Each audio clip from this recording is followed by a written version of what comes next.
South Africa has been doing what South Africa does best, and that's not play rugby. We have been involved in institutionalized corruption yet again. Generally, the model, we know it quite well. You put in a very compromised, deployed cadre. He runs a governmental organization, and pretty soon the place is in a mess. This past couple of weeks, we've been rocked with more information coming out about problems at NSFAS, the Student Financial Authority. We've got ongoing problems at the SETAs, and even SAA made a return into the naughty corner. We are going to discuss this more, and there is nobody we need to talk to more urgently when we talk about corruption than Wayne Duvenage. But before we start, remember, our State of the Nation channel is sponsored by Pace Car Rental. It's their 20th anniversary, and they want to give you a present, and that is a discount, an added discount on the next car hire. If you go to the Pace Car Rental website, hire a car, and use our code SONA, you'll get an extra discount. So help them, keep them in business. They're keeping us on air.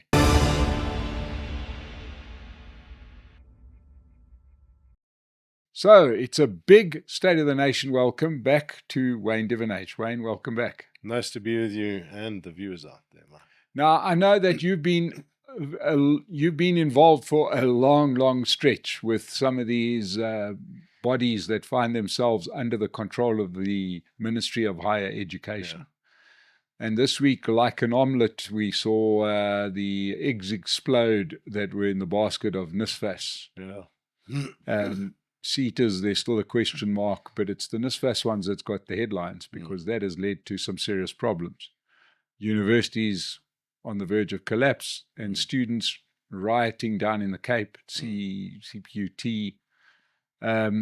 What do we make of all of this, right? Well, at the highest level, you have a minister, Buti Manamela, who's not new to the portfolio. He has been the minister for just over a year, appointed in July last year. He was also the deputy for you. But he's been the deputy for a decade or more. So he's not. He should know what's going on.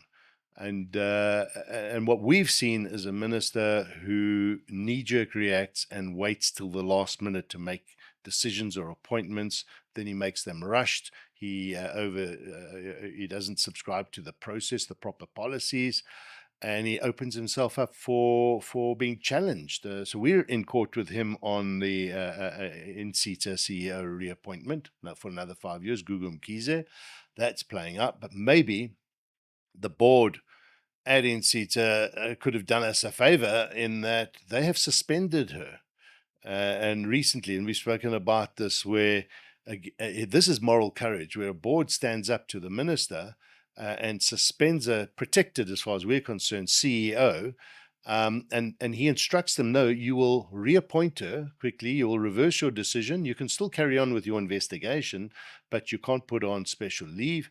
And they say, sorry, Minister, we're not going to take your instruction. We are doing the governance here, and you're interfering. Oh, that's brave, because this is your boss you're talking to. And that's playing out. And then we saw last Friday, brilliant stuff, where recently he put NSFAS under administration, the third administration of this institution in 8 years. I mean, this is crazy. The third time, he goes and dissolves the board and just puts it under administration. This was earlier on in the year, in April. And we were saying, you didn't have to do that. You had to just fill the positions that had become vacant. It's a toxic environment. 7 of those board members, it was still core 8, but it wasn't going to be core 8 for much longer if more directors resigned or board members. So they were saying, please fill these positions, as we were. When Dr. Karen Stander was the chair, she resigned last year. She just said, I need to meet with you. These are the issues. He heard her and he let her resign. He should have kept her, should have listened to her. So he doesn't. A few more good governance and good finance specialists leave towards the end of last year. The board says, replace these vacancies, fill them, please, Minister. He does nothing. He creates this chaos, and then he dissolves the board and puts it back into administration with a very questionable, dubious appointee of somebody who's been implicated at SARS. And again, I must commend that board. The 7 board members of NSFAS take him to court on that decision and win. The court overturns the minister's decision and reinstates the board and says exactly what we were saying. Fill those positions. Stop creating this chaos. Now, this is what we need more of. And if you step back, Mark, you've got to say, and we've been saying this for a number of months now, the president needs to recall Buti Manamela. He is unfit for this position because there's not one incident here and one incident there. It's just in the year that he's been there where he could have prevented so much of this. He's been the reason for the chaos. And so, yeah, we have an incompetent person, quite frankly. Wayne, I want to go back to you mentioned a few times that the board did an incredibly brave thing by standing up to their boss. But according to the textbook, that's what the board is meant to do, isn't it? Exactly, and we don't have enough of that. Yeah, we just get very excited when somebody does what they're meant to be doing. I'm saying that is why a board is appointed, is to make sure that the correct decisions are made. Yeah, and governance. And to be brave. Yeah, yes. Ask the tough questions. Yeah, so as much as we commend them for it, really what we're saying is that is what they're meant to be doing. That's what all the boards are meant to be doing. Why I'm saying we commend them is that most of them in these state entities look away. They're too scared. Why? Because they have been deliberately put there. They are cadres very often. They are hand-selected, not to ask the tough questions. And so we see why these SETAs fail, why NSFAS fails, why these certain institutions fail, be it, SAA, post office, and so on. It just goes on and on and on. It's so clear to us. So we get excited. We shouldn't have to, because they're doing their job, but we get excited when they do this because it shows. Yes. It shows what can happen. And just carrying on from there should be a price to pay when a board doesn't do their job. In essence, the way the sort of system is written is that person should become quite socially and certainly economically compromised if they were a part of a board that didn't do what they were meant to do. And Mark, there I want to tell you what we are doing. We wanted to take certain board members to court and have them declared delinquent, board members of state entities. And we found there's a lacuna, there's a gap in the law. Delinquency as a director or a member of a board only applies in the corporate sense, where there's deliberate or sheer maladministration that brings a company in the Companies Act to disrepute. You can be declared delinquent, but you can't do that where entities are governed by the Public Finance Management Act, PFMA. So we've said, but this is crazy because you can have an individual, a chairperson and directors on these various boards of state entities, bringing them into disrepute, collapsing them, putting them into administration, and not being held accountable, not being declared delinquent. So we're actually in court to change the law. We call it our lacuna case, where we want those directors, those members of those boards also to face the same music as company directors when they bring those institutions into disrepute, and to collapse them, so that they don't play this musical chairs, this cadre deployment. Okay, well, it didn't quite work out there. We're going to put you on that board and put you on that board. Exactly what we did with Dudu when Zuma was putting on to various boards to manipulate and cause the chaos, and we had a declared delinquent for life. So we're going to try and fix that in the PFMA. So watch this space. Okay. Now, the board member is also not doing this out of the goodness of their heart. They're getting paid board fees. Well, and sometimes exorbitant board fees. We've seen chairpersons of boards, they're not supposed to be working in these organizations, they're oversight, earning 3 million rand a year. This is what a CEO of a big company earns, and they're just chairing, they're getting involved, and they're calling lots of meetings so they get more pay. They're manipulating things. So we've got another project where we are looking at board remuneration and this inconsistency. Some board members are earning 20,000 rand a day. A whole day gets paid out just because there's a 3-hour board meeting, and they claim stipends and travel and this and that. Yeah, it's being abused. Yeah. But I mean, the point that I'm trying to get across is that sometimes I think people get confused as to whether the board members are earning money, whether the board members are, how they come to be, because there's a lot of emphasis on the salaries of the CEOs and the other directors, but perhaps not enough understanding that the board are also paid for their activities, and in most cases paid handsomely, and they should be doing certain things which should be, they've got a care of duty to perform. Absolutely, and they're not. They look away. And we've seen conflicts of interest, and sometimes entities, and we've seen it in the SETAs, actually, these board members benefit far more than just their board fee. Their companies start getting grants from these SETAs for bursaries. They get flown overseas. They get tablets and they get computers and stuff that they should have. There's a director, there's a tool of trade. You've got to come along with your own stuff. You can't be a director and say, I need a computer.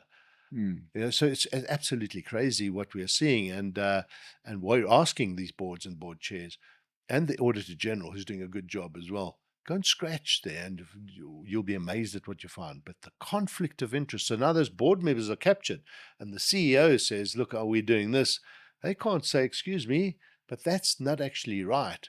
She said, well, hold on, but you got grants from us and you also asked us for it's a can of worms. Yeah. Okay, so let's go back to where we were talking about NSFAS and what's happened there. Now, as you pointed out before we started, this is no small little organization. For starters, it's a vital thing that was brought in to help indigent students, people that otherwise would not be able to fulfill their abilities. And NSFAS manages a budget of 54 billion rand a year. 54 billion, training providing education opportunities for 800,000 students.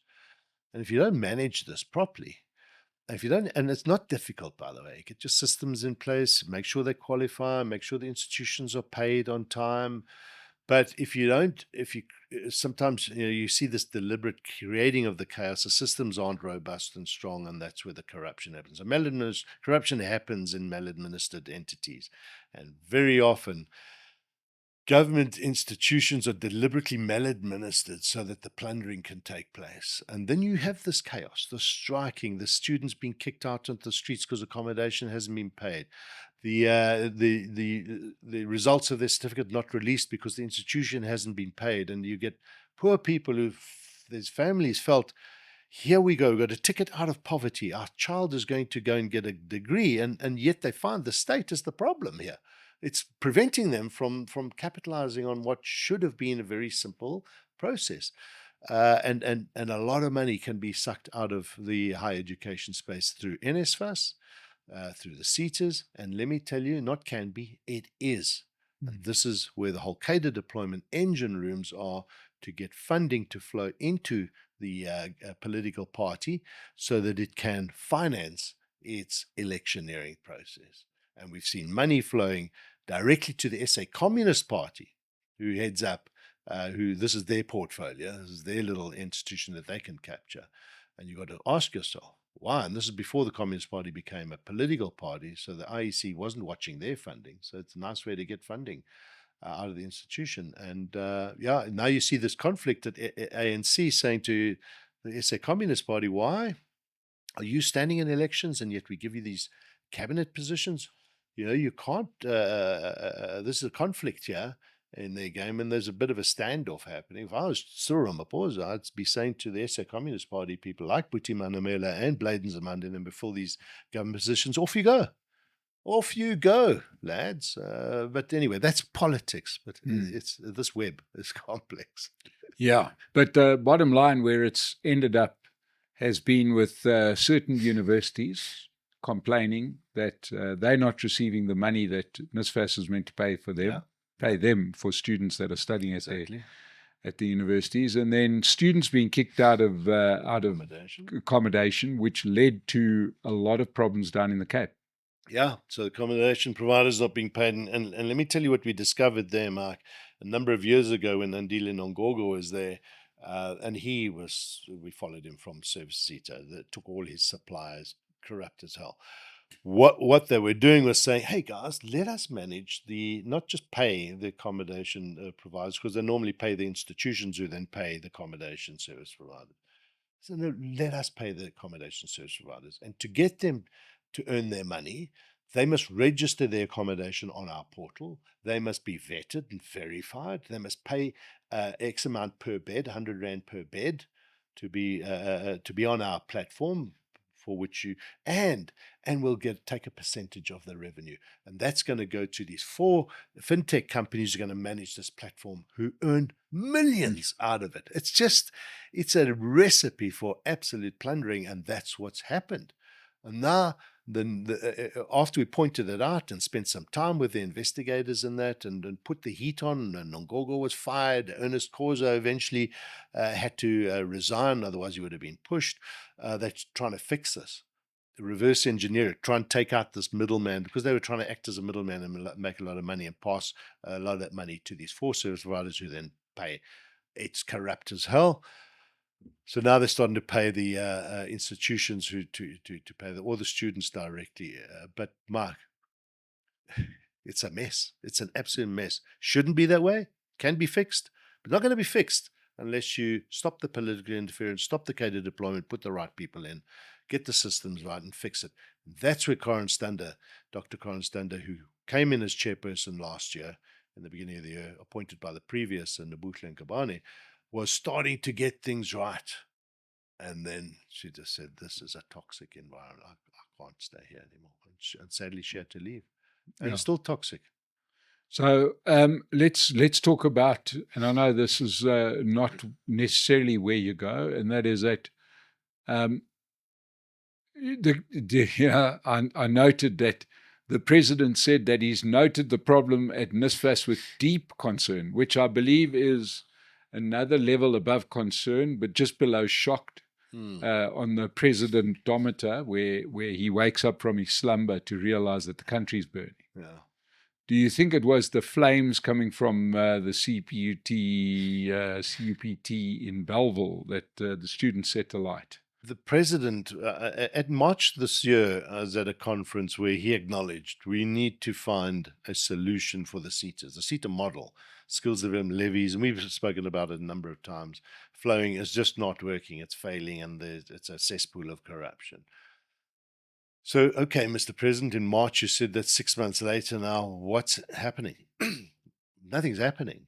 So you can say what you want. You can talk about having an anti-corruption strategy, and you want one. Well, it's given to you in August last year, Mr. President. What are you doing? So there's a lot of talk. Government's very good at talking, not doing.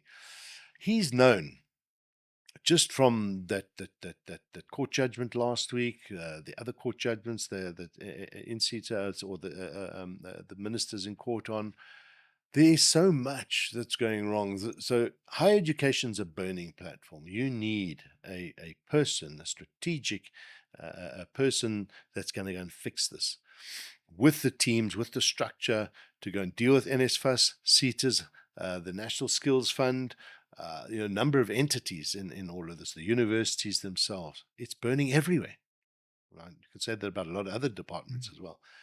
So what do you do? Sorry, Mr. Manamela. Given you a chance, thought you were a deputy for so long, you should know what you're doing. But the strike one, strike two, you're gone. Next question is, and I think that may even be the case soon, because he's got enough evidence to do that. The next question, who are you going to replace him with? You have to fix this now. And if you go and put another cadre in there, another person who just doesn't understand the importance of this industry and systemic, dealing with the system failures, and then making sure that the boards are independent, strong boards. When it came to replacing the boards of the SETAs, we went and found 15 good potential chairpersons, and we passed it on to Nobuhle Nkabane, who was there and then Buti could have also taken that list, only for us to hear on TV. Bladen Zamande said, we saw that list from OUTA. We were not going to touch one of those people. Well, there we go. Why not? Well, because it's OUTA, and we challenge government. If he had just thought, actually, these guys are trying to fix and they tackle corruption. Maybe the people they want there, but they don't want the people that we want to put in there who are going to have good governance because they get in the way of the corruption. So they're the architects. They're the people that are pulling the strings here. Bladen Zamanda, he was there for so long. That network that's in there, largely as a result of him still. So, yeah, it's sick, actually. Now, you've mentioned a few times the former minister, Nobuhle Nkabane. She was, of course, fired, I suppose. Shot herself in the foot. So shot herself in the foot with some disrespect to the parliamentary committee, but the real issue was her insistence on putting in ANC loyalists on the boards of the SETAs. Well, you know what we think actually happened there? I don't think that was her list. That was a cadre deployment list. I think the people who control who sits in which position, and you've got this NEC and these people that head up the cadre deployment entity within the ANC, it was their list. When that list was leaked as if it was hers, her back was against the wall. She had two choices. She had to either say, yes, it's mine, and then answer the questions, or the other one was, not my list. I was told to appoint these. Now, if she had said that, it's damned if you do, damned if you don't. And eventually the heat was on from so many angles that she had to step down. I don't think it was her list.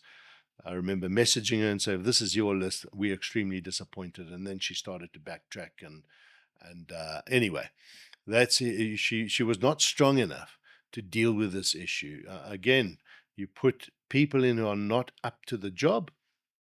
And sometimes it's deliberate. So that the plundering can take place and the manipulation can take place.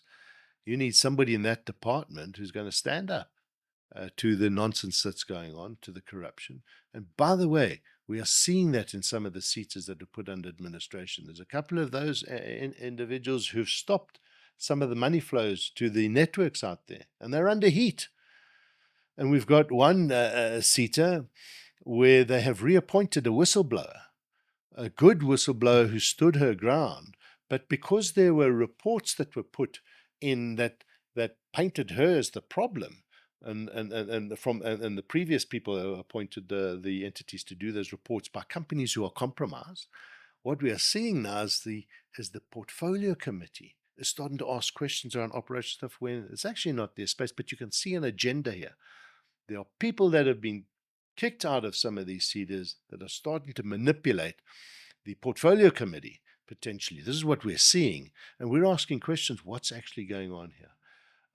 And there's so many dynamics at play, but you can just see the agendas. And when you stop the gate and a good administrator says, we're recalling all of those discretionary grants because there's something wrong, and then they get put under massive pressure, don't do that. You're stopping our lunch. You're taking away money for the cadres, and he's got to watch his back. It's hard. I feel for these people to try and do the right thing because the network of corruption is so strong. The current Deputy Minister of Higher Education, there's one, or is there two? There are two. One was removed by the DA. It was their person, Mimi Gondwe.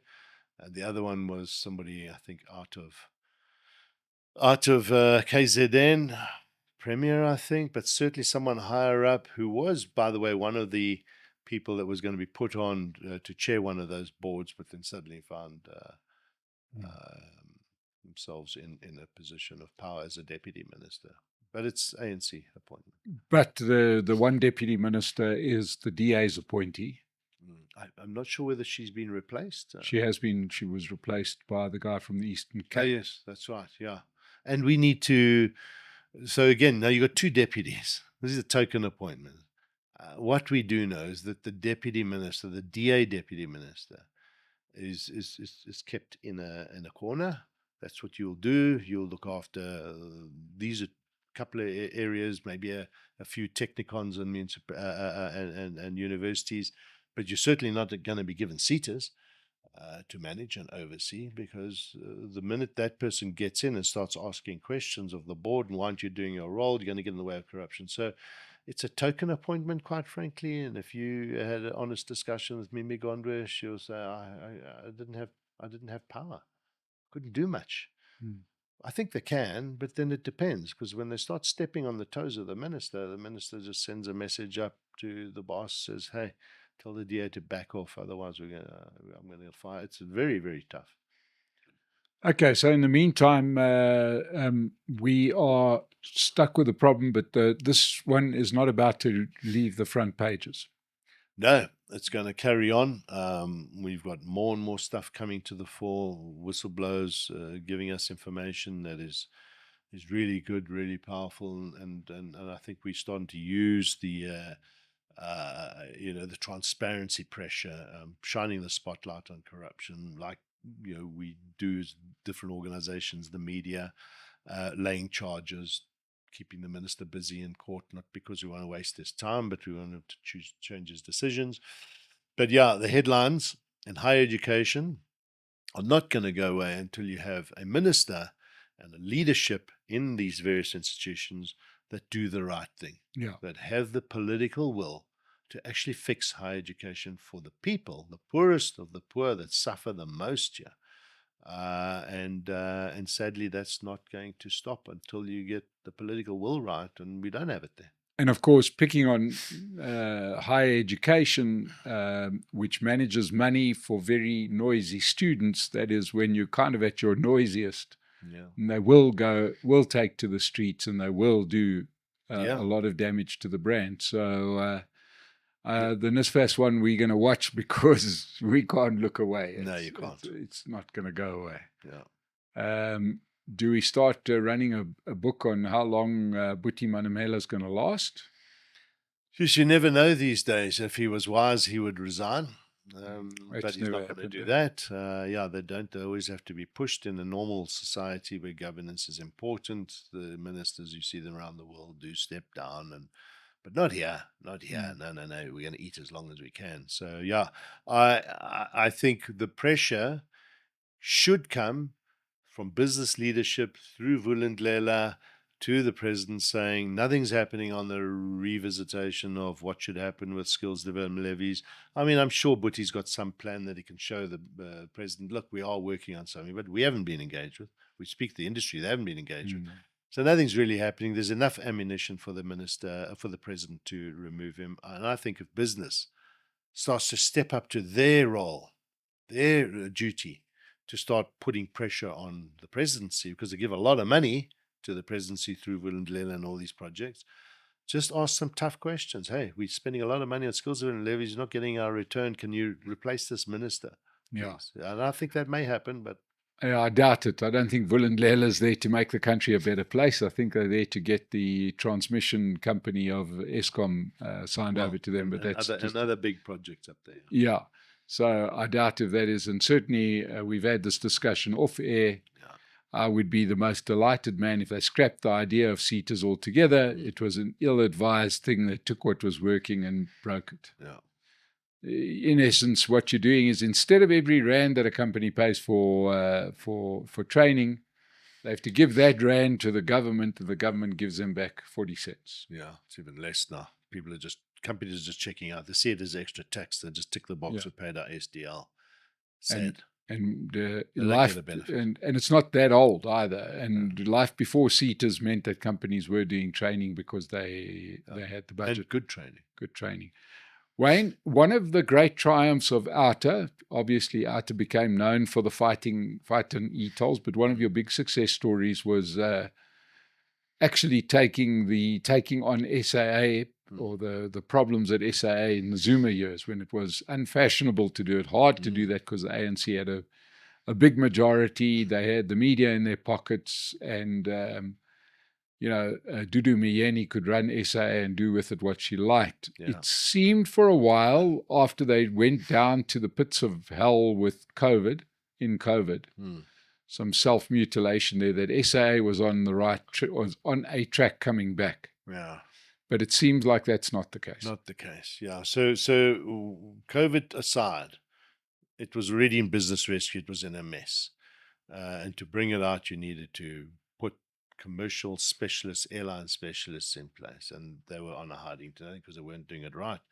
Then they tried to sell it off, remember, 51%. You had Harith and others very interested, almost finalizing the deal, and Gordon was keen to do that deal. You know, it's like the it's like the Telkom. Telkom would be dead if it wasn't run through private equity shareholding in that. And the post office is dead because they haven't gone that route. SAA is dying, and it's still dying. So they then say, COVID is the reason. Okay, let's start again. So you got SAA 2.0, literally clean slate, got out of all their leases. What do we need? And they could build an airline, but it will limp. It'll be small, not be the SAA of the past, unless you run it properly. Now, airlines operate in a highly competitive environment. You drop that rate by that fee by 10 rand, 15 rand, it starts to move. You've got to have variable pricing. It's complex as well, and you need those type of thought leaders and commercial specialists, airline commercial specialist systems in place to make it work, to compete. Why do you think most countries, Lufthansa, KLM, all of that, where are those airlines? They're gone. Even Namibia, we're not in the game of running airlines. There are enough companies out there. What do you want to do? Do you want to get people to fly into South Africa and out? Do you want to get people to fly from Joburg to Cape Town out? There are companies that can do that. So governments should get out of the business of business. That's what we keep saying. This is not your space. And for as long as you want to play there, you and I will forever be bailing it out, because it doesn't make sense. You can't run it through PFMA structures, where you have to, got to do this, got to get those tenders, but we can't. You've got to be agile. You've got to be moving fast. They can't make those decisions. And then on top of that, you get political interference. So before Lamola, Professor Lamola was appointed, he was the third choice. The board at the time, good board, put in there by Praveen, said, look, these are the three candidates. Lamola was by far the third. There are two others, one from Kenya and one from South Africa, that are good airline operators. Please appoint these people. What happens? No, Barbara Creasy says we're going with the third choice. And you can hear the political interference and the minister higher up, the deputy president, this is our choice. Okay. How long does Lamola last? 18 months. Now do you put in an air chef's CEO as your acting? What are you doing? And maybe they just need to toe the line, but this was motivated as he's the right person. And then there's always the baggage from Daybreak Farms, which the jury's out as to whether he was problematic there or not. Let's park that. He's just not an airline operator. We don't know why he's been suspended, but a week ago he was suspended. We weren't surprised, but we'll find out why. But it doesn't seem to be a competence. In other words, if he was suspended because he's just not meeting we're not surprised, but it seems to be something else. This is our message, Mike. Government, I know you've got this policy that you think that the state should and must own entities. Look at every entity, especially the complex ones, the competitive ones on the world stage that you operate, Denel, SAA, and others. You're failing. We're bailing them out. Get it into your mind. It's not your space. Let SAA, let the flag be flown on the tail of an entity that has a majority shareholding where it's private companies, and they will take it to the next level. But for as long as you want to control it, it's going to fail. And it's failing. I think, Wayne, it's worth doing something and springing a surprise even on you, and that is to explain how South Africa ends up with some of these big entities that we do. There was actually reasons why they were established way back when. Yeah. That no longer apply. Exactly. In apartheid, you were fighting an illegitimate war. The world was not going to give you weapons. You have to go and develop your own industry, your armaments industry. That's what Armscor was, which became Denel. And they developed a very good industry, world-class stuff that the rest of the world was starting about. So you have an entity that is extremely professional, and now you come into democracy, and you've got to ask yourself, what do we do with these entities? Do we hold on to them because as a state we want to? or do we, and then we're going to get involved and politically interfere and rob them? And you saw the IP of Denel being siphoned off to Denel Asia through the Guptas. That's what happens. Same thing with SA, put Duvenage on the board, let's plunder it, crashes, let's bail it out. So, yeah, I mean, and SAA was the rest of the world owned airlines, and then the whole airline industry just privatized and said, why do we need to do that? But there's a reason behind that, right? And that was when commercial flying became viable, the aeroplanes were so expensive that no private company could buy an aeroplane. Therefore, those aeroplanes could only be bought by the countries. Well, no, you lease them, and you've seen. But I'm talking about, back then, 30 years ago. Even longer. Yeah. It was only really in the 1980s that the countries themselves started to say, well, hang on a second, private entities can actually finance. Yes. Because markets have become bigger, markets have become more sophisticated. Yeah. The same thing goes with electricity. There used to be many private providers when electricity was first invented. Exactly. Eventually, the state takes over because the state had the money, i.e. everybody's taxes, to build something big enough to move the needle. Exactly. And if Eskom was partially privatized, wouldn't be in the mess. Wouldn't have not allowed the load shedding to develop and its electricity prices to increase by 600% over last 15 years. And of course, the best understanding, the best comparison was between fixed line telephone systems and cellular telephone systems. When the fixed line was invented, it was only the countries that had the resources to roll it out. Well, by the time cell phone technology came along, private companies could raise the capital and build up an infrastructure of their own. Exactly. And the same goes with fiber and the internet and that. So Telkom would have died by today if they hadn't have done much. Well, it did die. It's just become something completely different. Exactly. But it's more about the birth that I think people get confused. Yeah. They think that the country should be in these businesses because they used to be in these businesses, but there's a reason why they used to be. Exactly. And that reason no longer applies. Yeah. Wayne, in the time we've got left, we've had the festival of corruption once again. We thought the Zondo Commission was bad when we heard from, about state capture. But we've been treated for the last year to the Madlanga Commission. Now, you must be watching that quite interestedly because this is kind of where where OUTA has been involved, and that is corruption and the nexus between crime and politics. Yeah. With the help, in the case of the Madlanga Commission, the police. Have you been shocked by what's come out in the Madlanga Commission? We should be, but I don't think people in South Africa are shocked anymore. You read headlines, which had you read 20 years ago, you'd be absolutely shocked.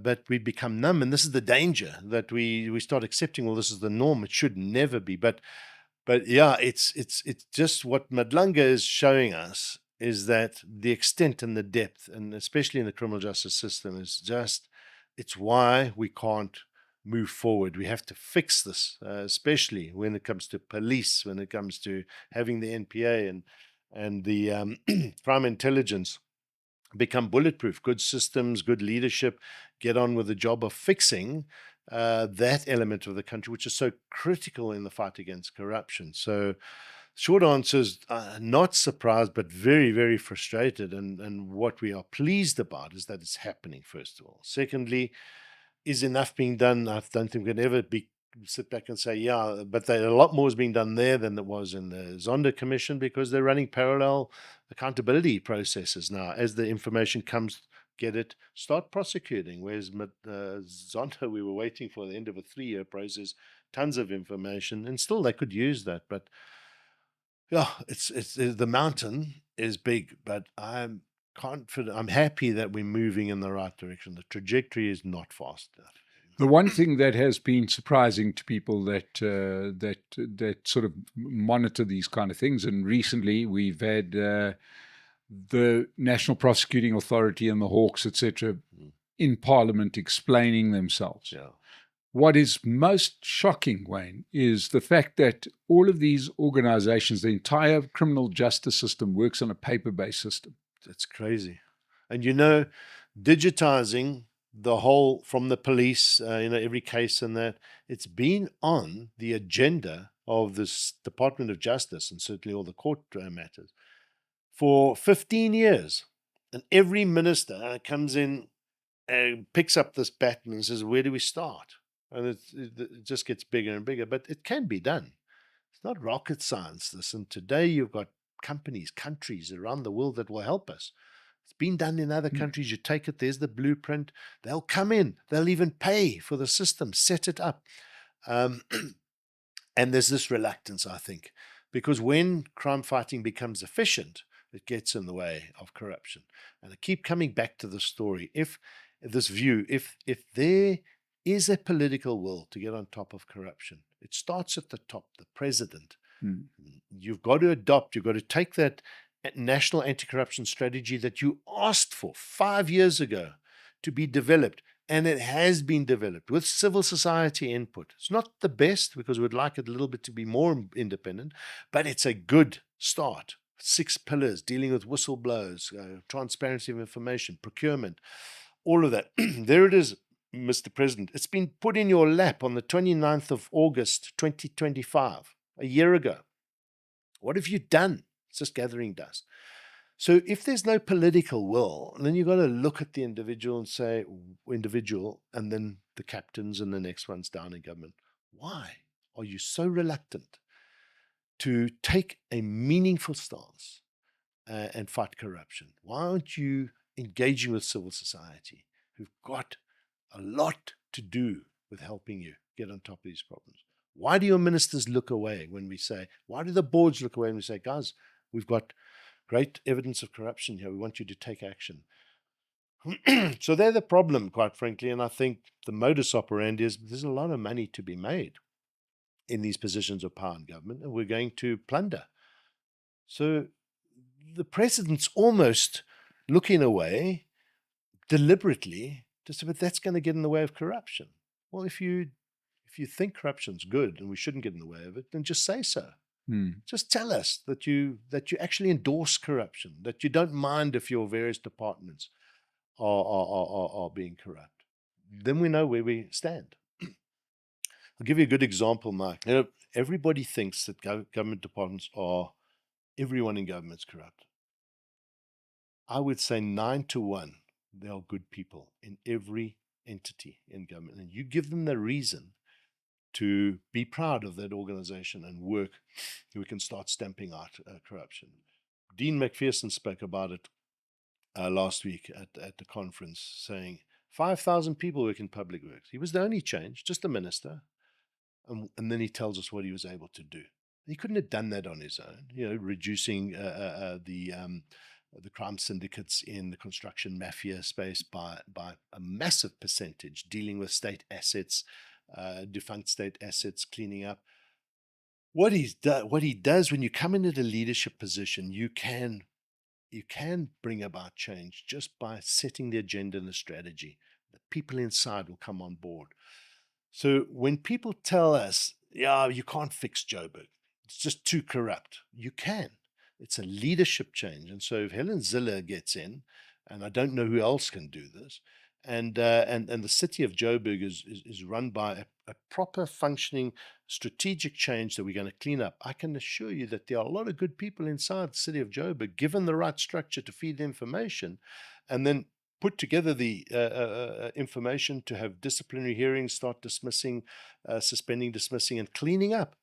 That can happen in a very quick time. When I say quick, 2-3 years, and get the money to flow where it should. And within 3, 4, 5 years, you'll see a substantial difference to the city. It's not going to take decades, but it's going to never happen without the leadership change. And that applies to every department. And we can see it the minute there's a good board, like you see it in SETA and others, and they start doing the right thing, the change starts happening quite quickly.